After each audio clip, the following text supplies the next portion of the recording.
Here, 3, 2, 1. Hey, welcome to Russ and Bo 2.0 for a really special podcast today. I'm really excited about this one because we're going to have on with us today the architect of Real Radio 104.1. Without him, there would be no Real Radio and there would be no Russ and Bo. I'm Russ Rollins, host of the program with 280 pounds of screaming, stealing sex appeal, the big man, Bo Ross. What's up? Damn it, man. Did I have a good time at Nice and Easy last night? And our special guest today, I was just telling you, the architect of Real Radio, the guy that was listening to us do a stupid morning show, and he's listening on the way in. As he's hired to his new job. And for whatever reason, he said, those guys aren't so bad. It's Jay Clark is here with us. Jay, so nice. Also known as Papa Smurf. Why did you call him Papa Smurf? Because I don't know. He was like he was the one that kind of set us all in motion. And all of us little Smurfs did what he told us to do. So he was Papa Smurf. I always felt it was disrespectful to call him Papa Smurf. But listen, the nickname to me, then you're somebody. And he got the big nickname. He was Big Papa Smurf. Jay, welcome, man. Thank you very much. Thank you for coming. Without Jay, and listen, a lot of times, Jay, as you know, I tend to exaggerate. So if I exaggerate in these stories, wheel me back in so I'm telling the truth. But from what I remember, okay, Bo and I, we were paying to do our morning show, on Saturday morning. AM station way out on the west side of town. Well, no, when we were on Real Radio. We were on Real Radio. Okay. And we had some gardening show before us and some other show afterwards with the finances. And then we were doing our crap. And you were driving in from New York and you were going to be the new program director of Real Radio. And you said, those guys will keep. Is that correct? Well, it went a little deeper than that. Okay, good. Deeper is good. Because what happened was I took a look at the ratings. And, like the gardening guy had a 0.3, and the dog guy had a 0.1. And Russ and Bo had a 15. and we didn't even know what ratings were back then. And it made people mad even back then. Exactly. Why was anyone listening to that crap? So it gets better because we had a sales manager who really didn't like the format. And so I said to her, I don't quite understand what's going on here. What do these guys do that none of these other guys do? And she said, well, I'll tell you what they do is they give stuff away. They're a party store group. That's right. And so I said to them, I said, okay, fine. So does that mean that all day long, if we give stuff away, we're going to be number one? Is that right? Oh, yeah, I think that would work. And I said, okay, fine. Yeah, we did this thing. For those that don't know, we did the thing. Listen, call, and win. If you call the show, we'll give you something. Cold beer and yoo-hoo. Whatever. I'm sorry, not beer. Cold pizza and yoo-hoo. And we would just give stuff away to try to get listeners, and it worked for some crazy reason. Well, you had a party store, so why not? It makes sense. Right. The other thing I liked about you guys is I'm driving down by the studio. And here's a billboard. Oh yeah, I bought a billboard.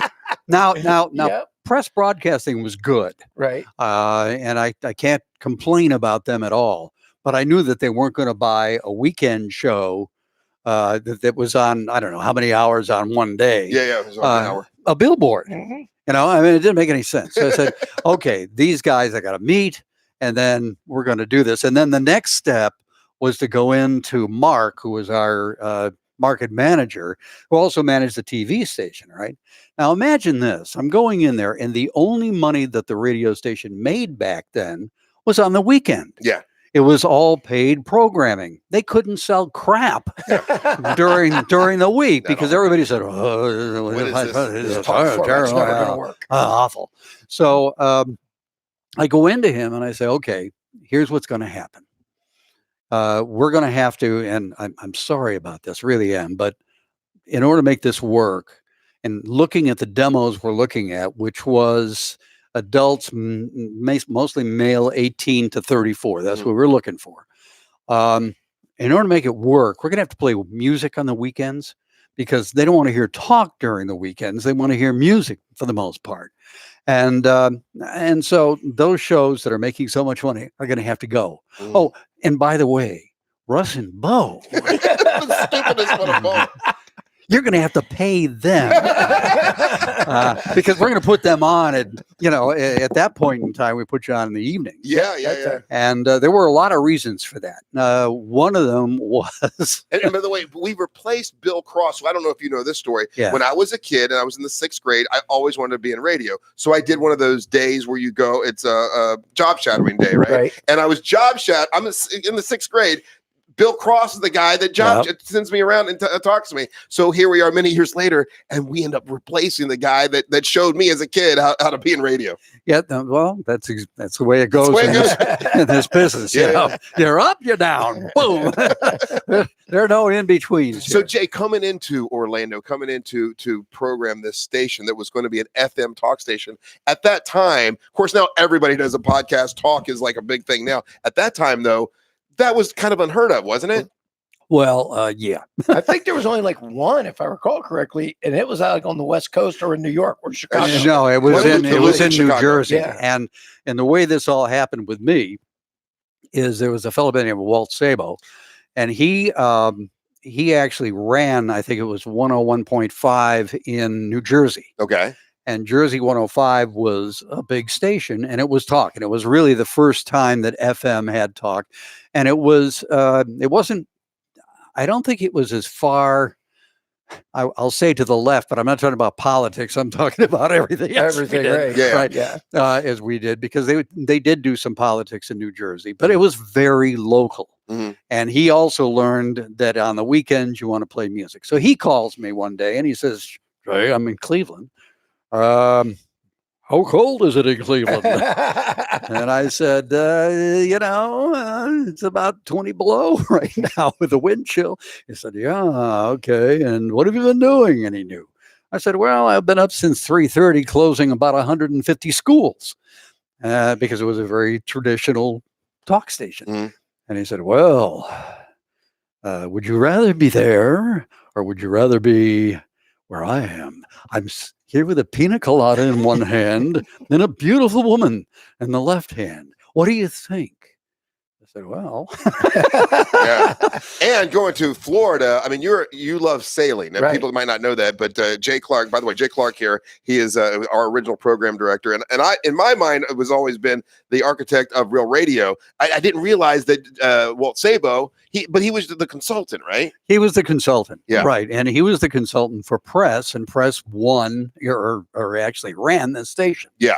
So they also had the television station, if you remember, across the parking lot. TV18. Asbury Press, right? Wasn't that? No, just Press broadcast. Press broadcast. Oh, okay. Yeah. And let's see, Mark, what was his last name? I forget his name. I remember. That's terrible. Yeah, it was Mark Glass. Mark Glass. That's was it. it Glass? Yes. No, Glass. GLASS. I believe. No, I don't remember. Anyway, maybe Lass. LA. I don't know. Anyway, he's a great guy, and we forget him, but he was great. Yeah. Oh, he was a great guy. Love the guy. And he calls me in his office and he says, "Well," I said, "What do you need from me?" He said, "Well, I'm paying you more than any program director ever in Orlando." I said, "Okay." And I'm running the TV station too, so you're going to have to do this. I said, "Well, okay, what do you want?" He said, "Well, I want, don't lose the license. That's the first thing." Because we had Aaron Summers on, right? And that was Passion Phones. Yes. And now, was she already there when? Yeah, she was already there. And as a matter of fact, to her credit, she had a big audience. I remember going to Fair Villa. Oh yeah. And seeing a crowd, a line half-mile long. Yeah.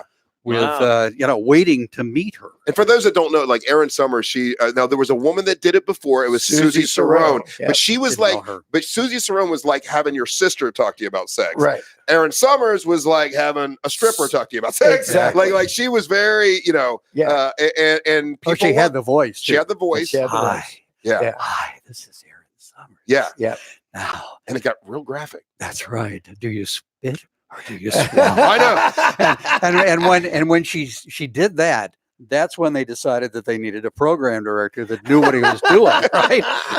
And so that was one of the things that Lass asked me. He said, what do you think about that? Would you put that on the air? I said, no, that's not going to happen because the FCC will come and get us and be bad. But it's funny. I this is just my memory. Bo, you tell me what you think. I don't remember Jay being on us to pull it back very often. Never. I always felt like Don't say don't never. say never. I have a story. So he might think about it differently. Yeah. In my mind, he always wanted us to push the envelope, because he didn't really rein us in that much. Well, the thing it's for just me, with the words that we couldn't say. But I mean, you wanted us to really make a splash. well, the thing for me is I never had much interaction that way because you were always. Oh, I talked to Jay more than you did. Oh yeah. I think I talked to him 3 times separately from you. Oh, okay. Ever. And one of them was about going on his boat. So I mean, it was. Yeah, that's right. I didn't because I wasn't the nuts and bolts guy. I was just a show up and be fun guy. Right. And so I didn't have to worry about that. And I think that's what you and Jay designed. Yeah. Hey, listen, Bo's going to be Bo. We'll make sure he doesn't say what he isn't supposed to say. Right. Other than that, let's do this. Yeah. So I didn't really have a whole lot of conversation on the side. How do you remember it, Jay? Well, A little different, I'm sure. Yeah. First of all, I set up rules for everybody, and I can remember saying to each person, and I doubt you'll remember this now, that you could go as far as you should go, and I gave you the rules on the verbiage, etc. And no F words, no, etc. Carl in 7 words. The 7 words. Yeah, can't say. It really was. Okay. And then I said, look, as far as topics are concerned or personal appearances are concerned, and I said this definitely after going to a couple of your personal appearances, if you're going to do something that you think is going to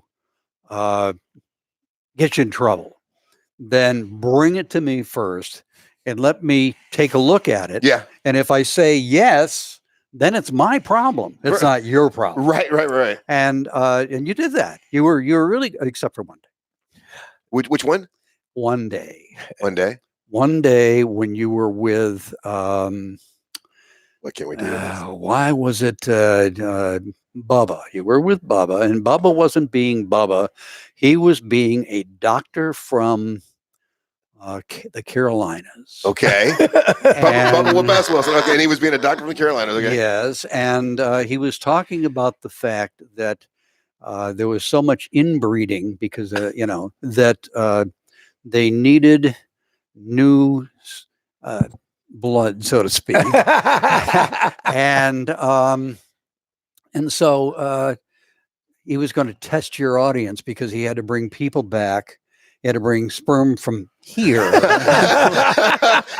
I do remember that. I thought it was pretty clever. To go up there, and it was a great bit, and you guys were handling it terrifically. Yeah. Until Dirty Jim had to go into the room with Savannah, and Savannah brought him there. I mean, she waited outside. You were very careful about saying she was going to wait outside. Yeah. He had his playboys with him. Oh, that's right. He was going to donate sperm so they could take it back to South Carolina. I don't remember any of that. Well, okay. I do remember that. So anyway, I'm driving and I'm thinking, well, okay, this is on the edge, but we'll let it go. It'll be all right. And then he comes back and everything's cool until somebody said, and I think it was you. More than likely. Well, what are these chunks? Oh, my God. That's funny. It's still funny. Like I said, more than likely. And so I'm thinking to myself, okay, now they've gone over the line because you aren't allowed to talk about that. Right. And by the way, he didn't really do it, just so you know. Yeah, there wasn't no specimen. There was no specimen. Yeah, sure. It was all theater of the mind. So anyway, I called you and said, look, we've got to back it off. I'm sorry, but you can go back to what you were doing. Yeah. But there can't be any more chunks, and you can't. And what people don't understand this. is we didn't get phone calls during the middle of our program. Not very often. Yeah. As I'm sitting here listening to Jay and watch him, I'm remembering he was awesome to work for, especially for where we were in our career at the time, because we didn't know what the hell we were doing. No, nothing. And he only on one time, and I'll tell you that story, but he never made me feel like he was, look, I'm watching you and you're 1 second away from being fired. And Right. like he was always on our team. I'm just trying to help you get through this, Russ. Like Right. that was the whole feel that I always have with Jay Clark. Well, that's my job. Yeah. Well, if some you other stop program and directors think don't about do it. that. Some other they think they're going to show you and they're in charge and they know more than you and blah, blah, blah. You never did that. Fortunately, you got me after I'd gone through that phase. Oh, okay. When you get to New York, then all of a sudden little that all different. changes a lot. Yeah. So I had a friend who was a comedy actor who I was actually going to see. So I told him about this, and I said, I'm going to have to listen. And I'm sorry, but we can't talk until after the show. And he said, wait a minute, could I go in there and be an FCC examiner? And I think I remember that. and I said, well, do you think we should do it? And he said, you think you can pull it off? He said, yeah, I can pull this off.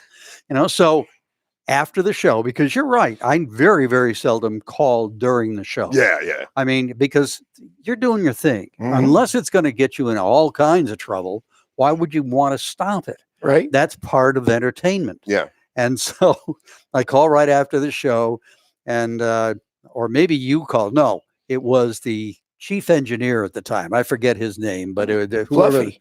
the name. Was it Fluffy? No, that's producer. Oh. You're talking about. I think I know. You're Yeah, talking he about. was the engineer. Yeah. Oh, you can't do this, because when he called, so what's going on? Well, I said, look, it's a bit. Don't worry about it. Well, I'm going to call last. And I said, no, it's okay. So I get there right after the show, and by that time, he's come in and said, well, I've called Lass, and Lass wants to see you guys immediately, Yeah. So I go in and I say, well, no, Mark doesn't want any part of this because this is FCC stuff, and this is an FCC examiner. That was it. My pal showed up before I did and introduced himself as an FCC guy, and he flashed his wallet. Oh yeah. And that's what everybody got I was scared. like, oh, this is serious. So I said, Lass doesn't want any part of this. So we go into the conference room after the show, and this guy ripped you guys new a-hole. I remember. I mean, he said, you think this is funny?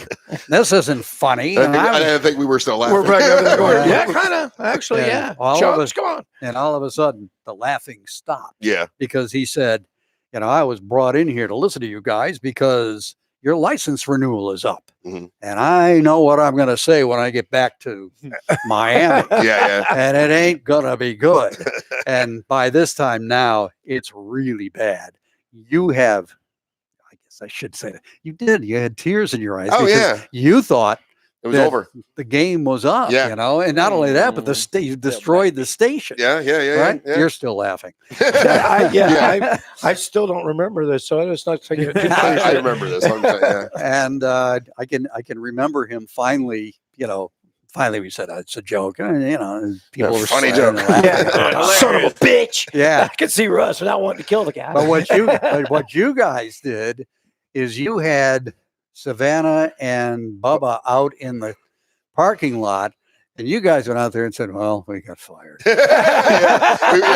Someone just played a joke on us. We're going to get them. Yeah. That's exactly right. Exactly. So that's the end of the story. It was probably the only time I remember really having to come down on you, and it was the best way to do it. I remember one other time, and this was not coming down on me, but it was trying to teach me a lesson where I was used to, I was the boss of my business, I was used to kind of being, and not having a boss. Having a boss was weird for me. You were really were my first boss, but you were always very kind, except for one time, and this must have been a year into it. And Jay was trying to teach me a lesson, right? And he always would talk to me about it, but I'm like, oh yeah, sure, whatever. And I don't think I listened. And that was this. He always felt that I was screaming into the mic and that I wasn't talking. You got to just talk, Russ. You're screaming at people, and so I need you in a meeting this week. Okay. So I go to the meeting and I sit down, and he comes up and he gets right in my face and goes, hey Russ, how you doing? And I'm like, I'm fine, Jay. He goes, so you nice shirt you got, and he's yelling in my face, and I'm like, and he's like, that's how your listeners feel when you're doing this. And I'm like, oh, okay. I guess and I never forgot it, but I think I still yell when I get excited, when I'm doing the once in a show. while, not much. Yeah. Not much. I listen. Yeah. And, Yeah, I was gonna say, what are you doing now? I mean, that interests me. Where have you been? I guess you and Russ have chatted, but I haven't heard about you or from you in 20 where years. have I been? I've been everywhere. Well, I could sing a song about that. I've been everywhere, boy. He went on to Sirius Radio. I know that. Yeah, I did. From here, I went to Los Angeles, Mhm. and that was kind of a strange situation. Yeah, you started. It was kind of a real radio that you started in L.A. Well, right? actually, they had it, and it's a guy I worked for before. Was that Tim Conway's son or? Tim Conway's son was on there in the morning. You're right. Yeah. When I got there, and it was a disaster. Oh. Only because the staff was a little strange, Mhm. and the afternoon drive guy, Ricky Rackman. Yeah, he ended up being on MTV, and he did the metal show. Yeah, and he was dating some gal who was a. It reminds me of you guys, probably. Only this girl was a porno star, and he would talk about her, and she said, "Don't you talk about me." And in the meantime, Conway and that group was kind of needling her and him on the air. And so he goes home. I get fired, by the way, because the second time in a row with this general manager who decided that I didn't know what I was doing. Yeah. And probably because I stopped him from beating up on the regular guys, physically beating up on the regular guys, which is our midday show, because I forget what they did. Yeah. He got really upset. Yeah. And beating up on us by anybody in this building wasn't going to be good for them. Well, and that's the problem with the regular guys too. This one of the regular guys was like 6'6". Oh, really? You know, and big, and wasn't very regular. And this guy was, a short guy, and he would have gotten creamed. Yeah. So I had to stand in front of the control room door and not let him in. That was kind of my demise, I think, that time. Yeah. But anyway, I called the guy who replaced me, and I said, "Look, you better watch out, because this is going to blow up on you." And over the weekend, and I knew there was a problem. And sure enough, Monday, Rackman came in and threw stuff at, actually took a swing at Conway's partner. Oh, geez. And broke his jaw. Oh, no. And then they had to come in and arrest him, and it all fell apart. But but you were at the beginning of Sirius Radio, and this was because I remember you and I had a meeting.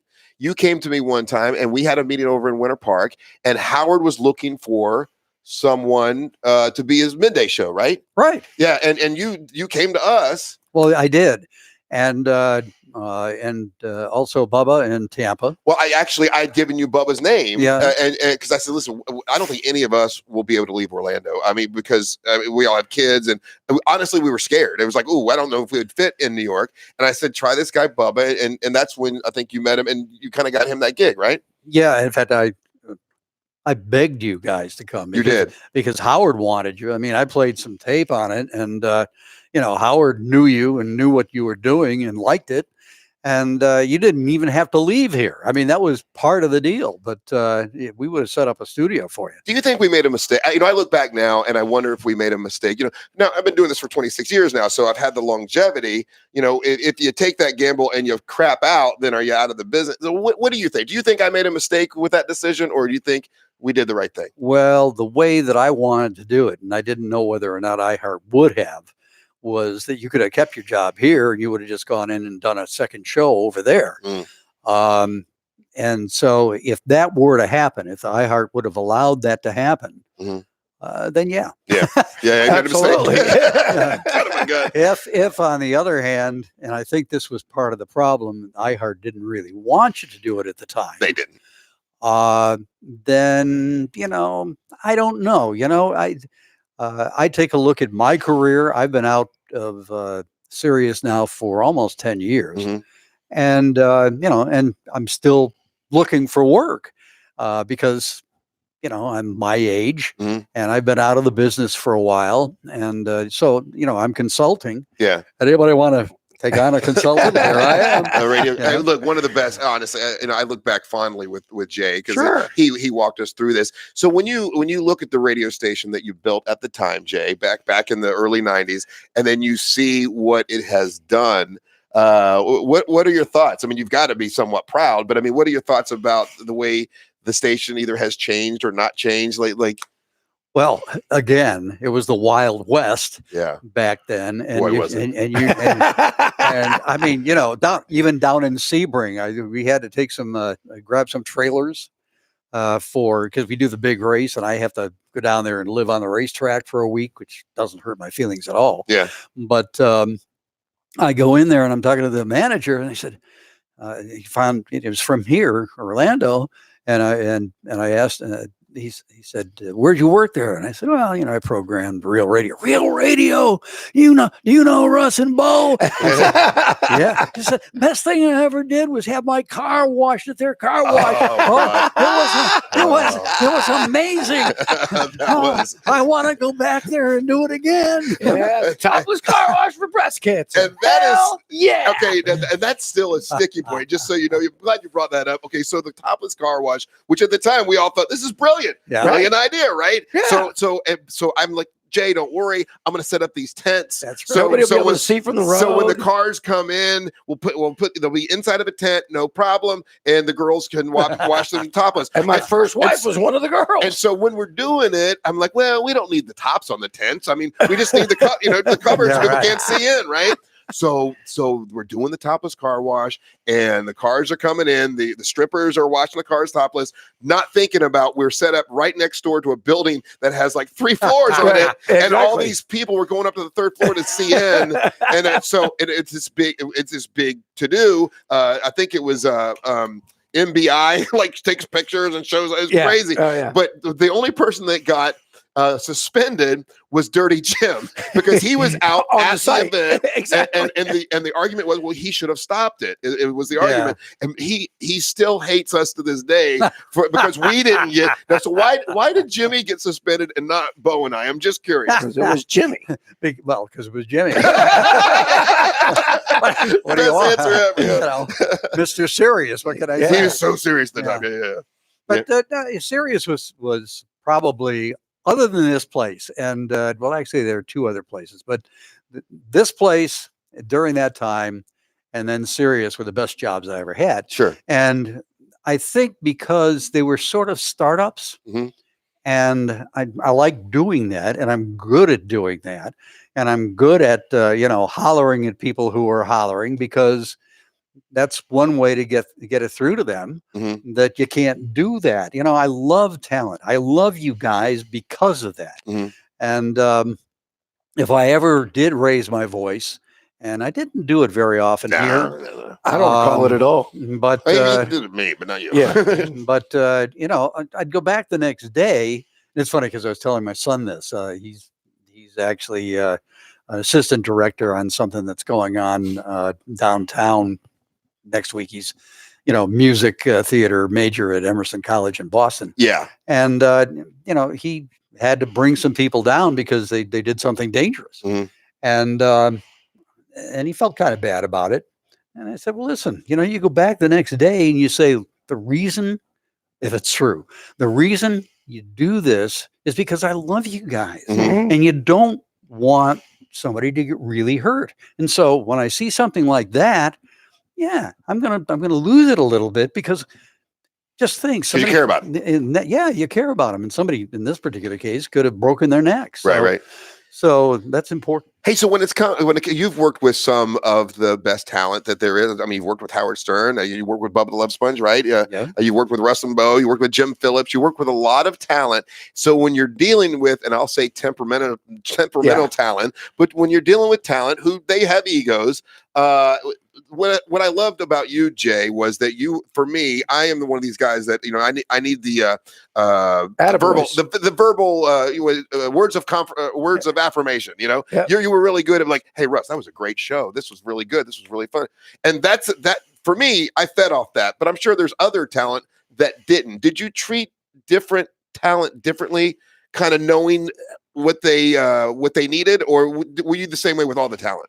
Well, with that example, I'm pretty much the same. Yeah. Because I don't think that people get enough positive feedback, and talent is insecure. I don't Yes. care who you are.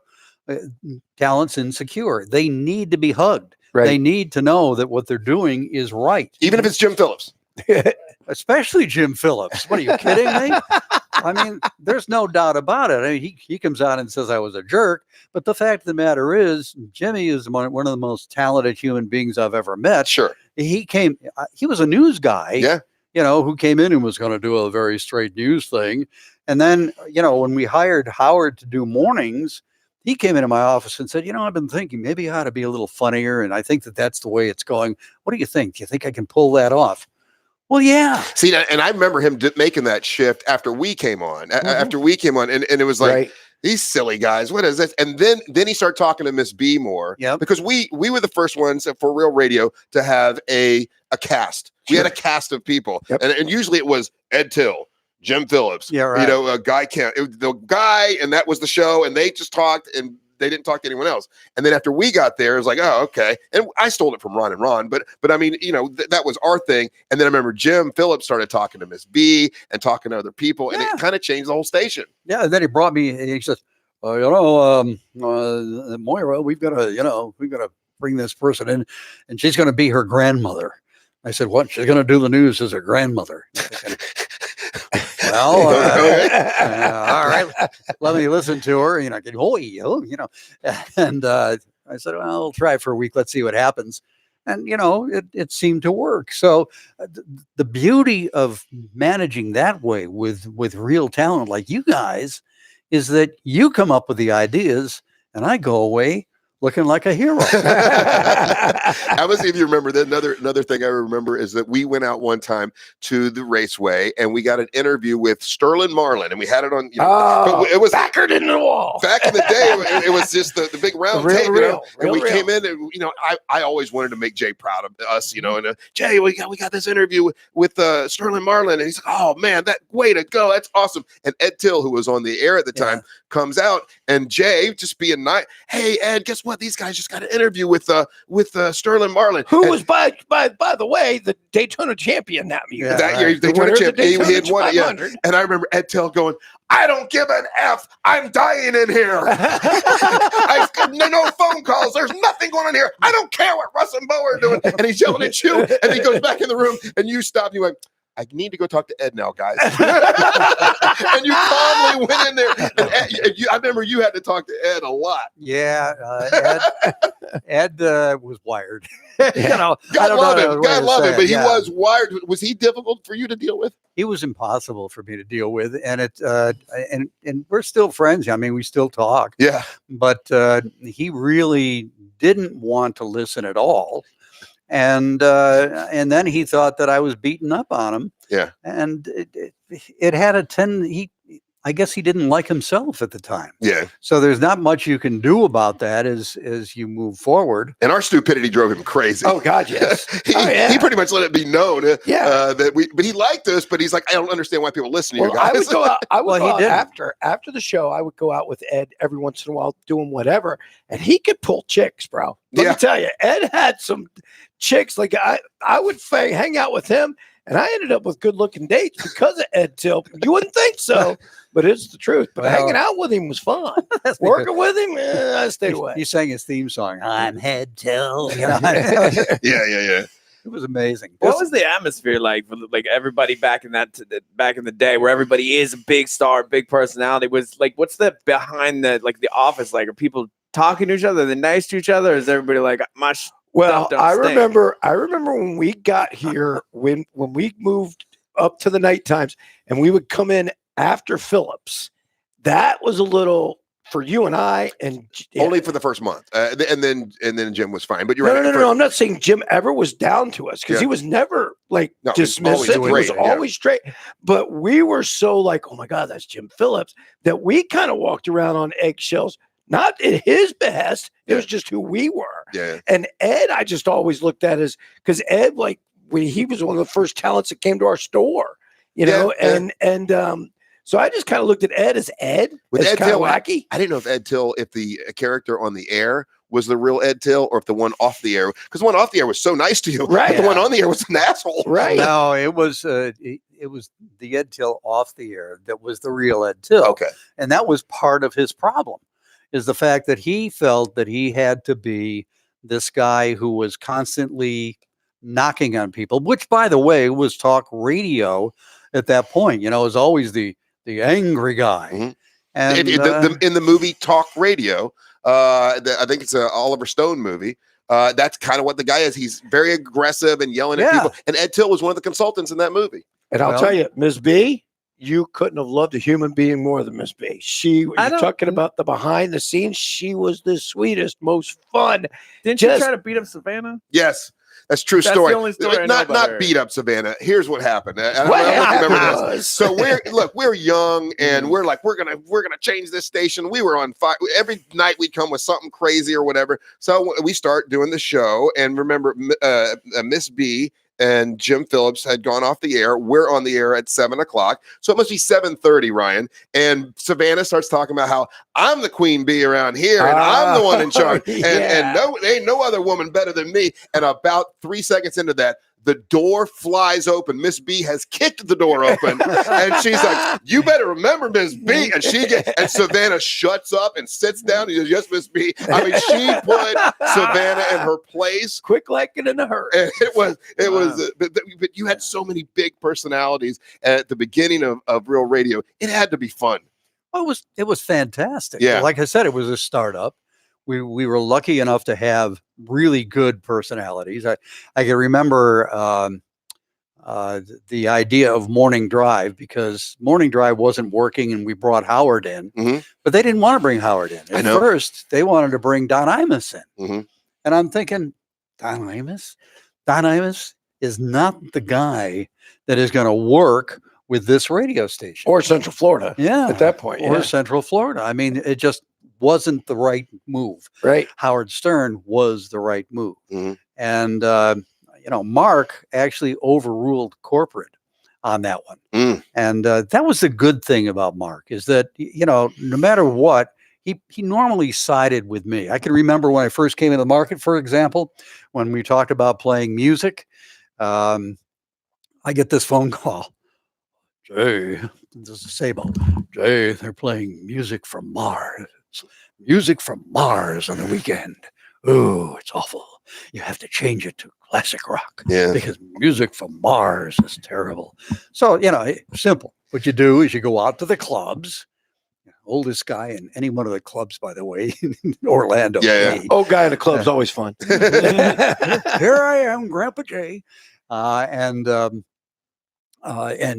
what are they playing? Music from Mars. And then I go out to the beach. There was a surf thing going on. I go out to the beach because I remember it was around Easter or something.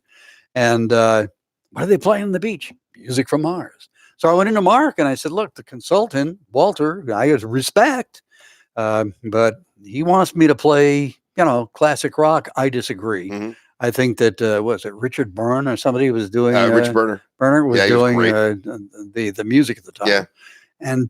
And so he said, well, if you're the program director, what do you think? I said, yeah, well, we're going to continue to play music from Mars.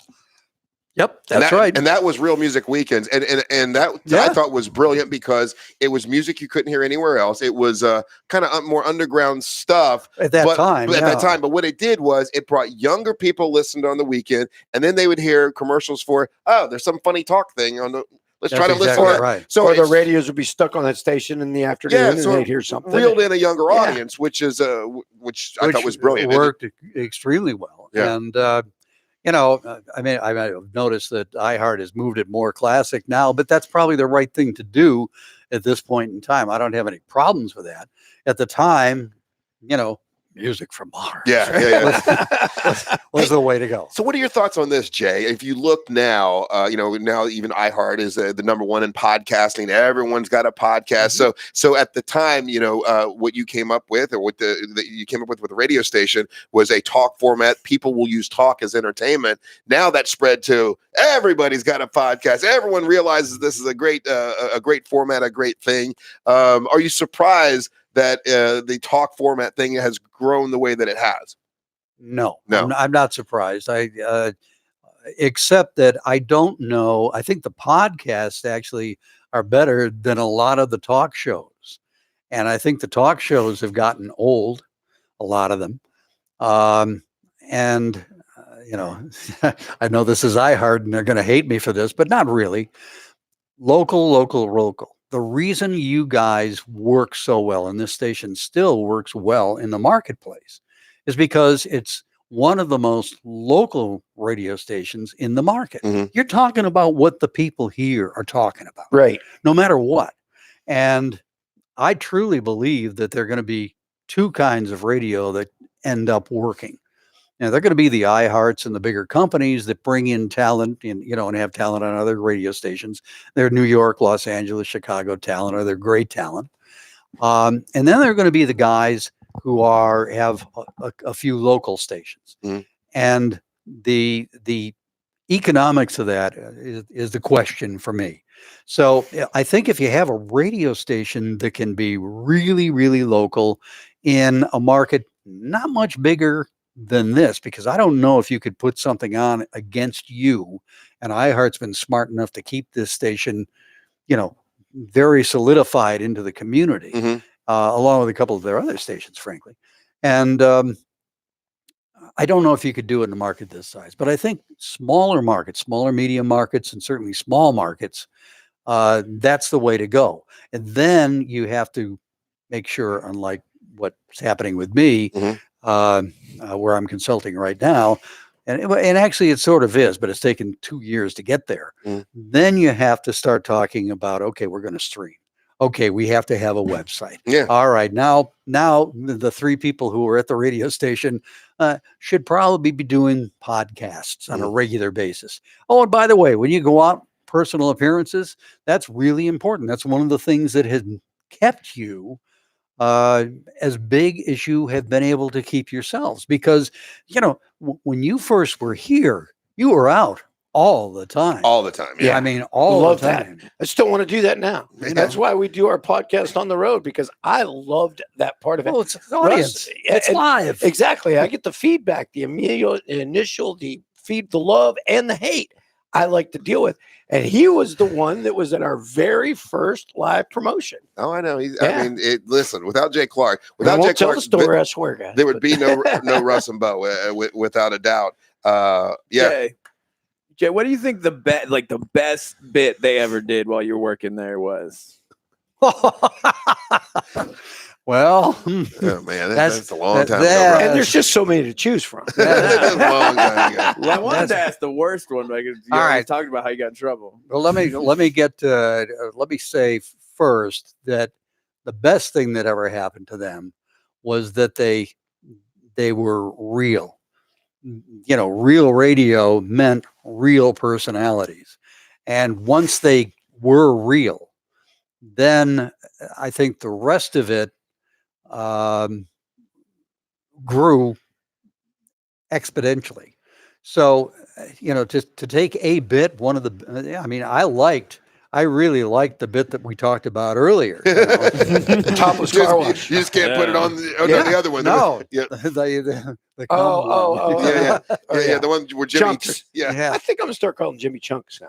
I just remember. Yeah. So I mean, because that's one that I absolutely remember. But there are so many. I mean, the show was just packed full of surprises, and they and not only that, but they talked about the stuff that they did the night before, like you just did, Right. on the intro. Yep. They talked about, okay, we were here, and by the way, we meant this guy, and how funny it was when you jumped over the bar. And, Yeah.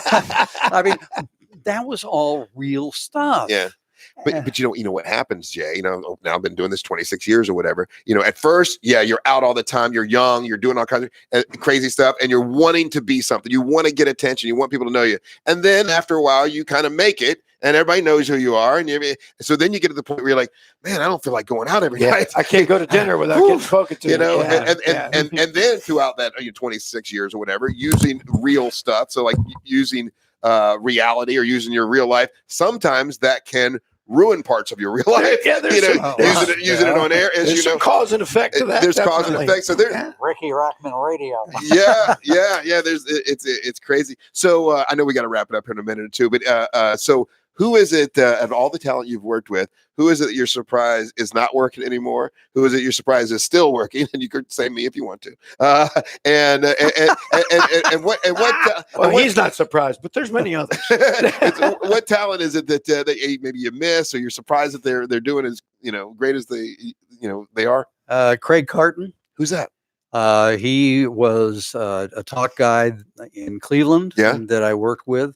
And then he ended up at 105, and then he ended up on Fan in New York City doing the morning show. Oh, wow. And then he was arrested because he had a Ponzi game going on. Oh, wow. So he's not working. Oh, man. Or at least that's what he was accused of. He had to make good money in those stations you're talking about. Yeah, right? yeah, but I think at least allegedly he had a gambling problem. Let me ask you this, and I've never asked Russ because this is something actually Russ taught me long time ago.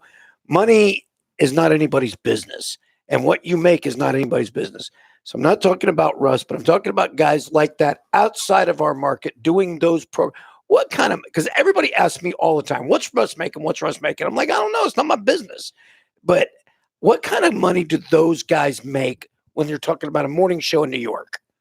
Oh gosh, $750,000 to $1.5 million. Yeah. Wow. Now that's and that's annual. But keep in mind that that's going down. Dan Ingram, for example, who I worked with at WABC in New York, was making $600,000 back 30 years ago. Oh, man. And then he was making $1.5 million doing voiceovers, because that's the other thing you can do is you go into and you're the voice of Kellogg's, for example, which is what he did.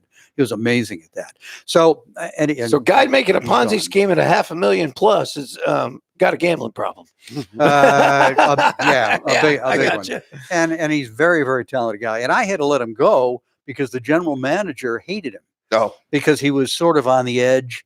And the general manager, he kept beating him during football season. And he did too. That's a good point.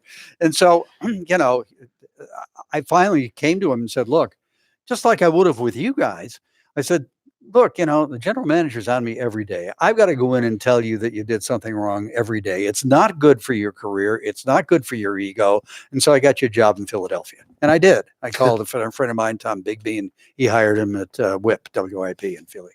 So that's the guy. As far as people who I'm surprised are still on. Have you? No, you said no. You said you mentioned we were just we were just kids when you met us, man. We knew nothing about radio at all. We didn't know nothing. So the fact that we're still here 26 years later is kind of crazy. If you think about it, we were just in our 20s. I mean, our younger 20s when we started this mess. Wow. The reality of that question is there are too many to mention. And the reason for that is because of the way the business has gone. Yeah. So you have a lot of program directors who are going to be screaming, or general managers who are watching what people say to a point where, and frankly, salaries have gone down. Yeah. To a point, and there's no farm team anymore. Nope. So except doing this, except podcasts. I mean, there are a bunch of people doing that. Right. But the problem with that farm team is that they don't have anybody to guide them to say, okay, you're talking too much, or it's too serious, or it's not fun.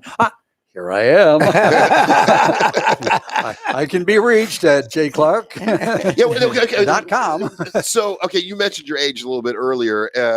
So do you think that as people go, oh, well, at their age, you can't know what's going on in radio, which is not accurate. You have so much. What you do is help talent be better. That doesn't change.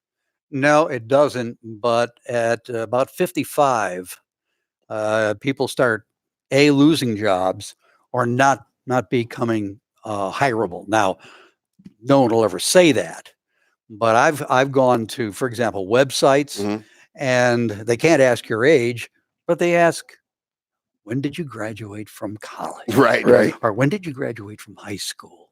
And at that point, they know your age. Sure. and you have to answer the question or you can't get through. Yeah. So it goes to the HR department. The HR department doesn't know who the hell you are. And so consequently, boom, it's gone. But you have a reputation in radio. People know who you are in radio. For the most part, they do. Yeah. But the hiring people are so much younger than I am that they're, who knows? Maybe they're afraid. Because if I come in, I'm going to know what I'm doing.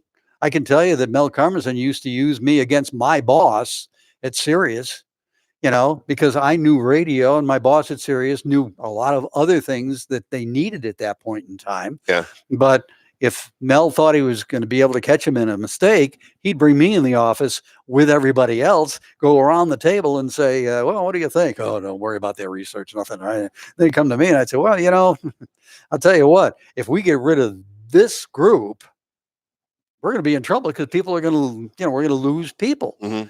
And then he'd go to my boss and say, why didn't you say that? He'd purposely ask him first. Yeah. So there's that too. And I can understand that. This is a tough business right now. Yeah. And so let me ask you this. For a guy like Russ, let's just say, I mean, his show goes on and on and on because Russ does a lot of different things and he does a lot of things that are innovative. But however, I know that the management makes it a little tougher on Russ every day, one way or another. There's so many things we can't say anymore. We can't do. We can't reference. He doesn't like to mention that because Russ is a company man and always has been, and that's part of his charm, and that's part of why our iHeart backs almost every play he does. I get that. But for somebody like Russ, they finally just put the nail in the coffin and they say, you can't do this, you can't do that, and your podcast, you can't do this and you can't do that. So Russ says, you know what? Screw it. I don't want to be talent anymore. I want to be a program director. Is that a natural progression from that? And any not necessarily. I mean, that's the way I came up. Yeah. But somewhere in my career, I realized that I really liked working with talent. Mm-hmm. And because I have dyslexia, I don't read all that well. So, early on in my career, I had to make a decision as to whether I wanted to be a program director or wanted to be on the air. Mm-hmm. And I looked at myself in the mirror and said, okay, would you hire yourself? Because I was both. Would you hire yourself in New York City? And I looked at myself in the mirror and said, no. Now, keep in mind, at that point in time, there's a lot of live copy, and it came to you like that. Mm-hmm. Okay. So I just said, absolutely, positively not. Now, when I got to New York, I realized that, I could have made it as an announcer in New York. Yeah. But by then, I was so enamored with dealing with people and the complexity of how do you take a Russ Rollins or a Bo and get the best out of them? How do you get them to do what's best for them, not what's best for you, but what's best for them, and keeping in mind all the stuff you're talking. Well, that was yours. I remember that. Give Bo Jack Daniels. Jack, he's I almost went bankrupt. But no, I mean, and you have to also be taking into consideration, like you do, the company. Mm-hmm. And what does the company need? I mean, being the market manager, working for any of the big companies right now, very difficult. I'm sure. Because, the revenue is on radio is going down. They need to get revenue up on the other side, on podcasts, on the website, on the stream. And by the way, iHeart, does a better job of that than a lot of people. Public radio probably does the best job with podcasts as far as getting them listened to. Sorry, iHeart. But that's, no, man, we're number one in podcasts. Burgundy podcast. Well, actually, you are with the amount. Yeah. So, but I think that public radio has done a pretty good job in that area. But that's where it's moving. And there's nothing right now going after a younger audience because you can't get them. Right. A A teenager isn't going to listen to radio. I tell you what has helped us a lot, and I think I talked to you about this a little bit, is sometime about a year and a half ago, we decided, okay, listen, we see trends are a little bit different. So we started the YouTube channel. So we have our entire show is live on YouTube. Right. So when we're talking during the break, sometimes they can hear what we're saying, whether we're arguing, whatever, they get to hear all of that. And that has seemed to given us a lot younger, audience, which has kind of been a little helpful for us. But quickly, I know we're running late here, but how was it working with Howard Stern? I'm sure people would love to hear. It was wonderful. Yeah. Yeah. I understand he's a great guy behind the scenes. He's an unbelievable guy behind the scenes. We had a program director, Tim Sabian, who worked specifically with Howard. Oh, sorry. Yeah. And when we were putting that together, Howard would call Sabian sometimes at 3:00 in the morning because he had an idea. He's off the air. Everybody wakes up and I got an idea. So I'd call Tim. He is a really innovative kind of guy. And he cares. He cares about what he's doing. Now, he's obviously moving with the trend. He's becoming a little more conservative than he was. Mm-hmm. But his show, the way that show is set up, and I don't know the way you've got your show set up, but he's got 2 comedians in there and they're typing stuff. They give him, yeah. So he's got it all in front of him. So he's talking to somebody and he's got 2 other people. Yeah, they write jokes for him, which is, Do they really? And, yeah. Now, keep in mind, most of the time doesn't use them. Right? Yeah. And most of the time what it does is it just says, okay, this is kind of a direction I want to go in. Yeah. So and nobody does a better celebrity interview than Howard Stern. I mean, he is by far the best. No, and nobody resets better than Howard Stern. By the way, I'm Jay Clark, jclark.com. I did it a couple times because I knew Jay was going to say something about it. How funny you go back to me, he's still our program director. That's criticizing whatever we're going to say. Russ, you're yelling. Well, look, Jay, thank you so much for coming in. This has been awesome. I know you didn't have to drive down here or whatever, but we talked a couple weeks ago, and I'm like, man, Jay Clark, I missed you. So I appreciate you coming in. Hey, my pleasure. I love you guys. Always loved you guys. And without Jay Clark, there would be no Russ and Bo. He's driving in and he heard our stupidity and liked it. Lucky for us. And took us to lunch. It took us to lunch. Yeah. Got our first contract. Hey, so next week, Bo, we're doing our podcast live. Yeah, I haven't been told yet. You haven't told me yet. Can I tell him? Our business manager won't tell me. All right, listen. You said you wanted to do some yoga, right? Oh, Jesus. We're going to We're going to do it live. It's going to be Russ and Boga. It's going to be. We're doing Boga? Yeah, we're doing Boga. We're doing yoga. And I guess it's a live. In Longwood, and so we're going to do our podcast from the yoga. We got Russ and we got Boga mats yet. We'll get Boga mats if you want them. I need Boga mats. All right, and then tonight, if you're listening to the podcast, get tennis shoes for Boga. Every Thursday we're going to be at Bubbaloo's Barbecue, and it's for Ryan Holmes Trivia Night, and then we're doing the first one tonight, right? Yeah, 6 o'clock to 8 o'clock. First one in Apopka. My first gig in Apopka, really. And it's free for people to come. Hey, it is PK. Hey, PK. That's right. That's what So we'll be in Apopka, and we'll see how well that goes. It's once again Bubbaloo's Barbecue, which is awesome. Bubba, what you got going on? I'm just me at work all the time. Bill Ray Nissan over in Longwood. You guys can find me on the internet, find me on the phone. Just find me. Jay Clark, if anyone wants to get hold of you, if they need to, is there a way? jclark.com. jclark.com. There you go. No. .biz. .biz. Is it J-A-Y? J-A-Y. J-A-Y-C-L-A-R-K. .biz. There you should go. use Papa's Murph. If you want to get, you're right. If you want to get my comic book or the graphic novel I wrote called Jolly Jane, go to bigcitycomics.com. That's bigcitycomics.com. Well, we ain't got to go home, but we got to get the hell up out of here. Trails.